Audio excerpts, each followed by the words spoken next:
because they were looked on as traitors to their own people.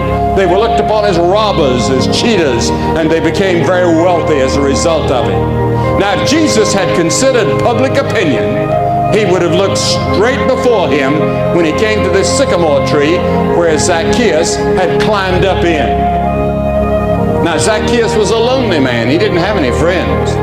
And there are many lonely people here tonight. Friends that misunderstand you, and loved ones that have betrayed you, and you have failed in school. And your loneliness has led you to bitterness. And I imagine he was a bitter man as well, because almost every person in town despised him. He was hated and avoided by most people. Yet he had a curiosity. He'd probably heard about Jesus many times. Maybe he'd heard the enemies of Jesus say that he was a devil, or he was a fanatic, or he was a blasphemer, or he was a heretic, or he was an impostor. Maybe he'd heard some of Jesus' friends say that he was a great teacher and a good man, the Son of God, the great Messiah that had been predicted, or a great prophet. But he wanted to see it for himself.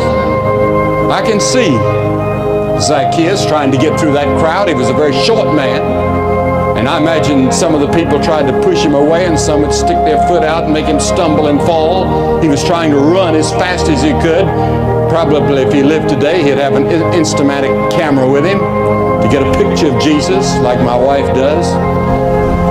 She has one, and I enjoyed married life before she got it. And I enjoy it now. She made one of me the other day and called it me on Golden Pond.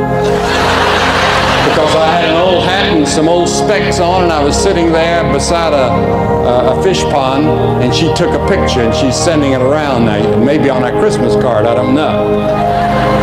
And Zacchaeus would have had a tape recorder, and I remember when we were in Hungary, and the first service, we had several thousand people, about 15 to 20,000 people at that first service in the open air outside of Budapest.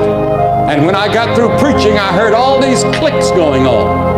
And I turned to my wife, I said, "Are they gnashing their teeth?" And she said, "No, those are tape recorders. Everybody's got a tape recorder." And they were taking the message down, and then they were sending it throughout Eastern Europe, the messages that had been preached. And it was an amazing thing to me in Budapest that you could go to the bookstores and buy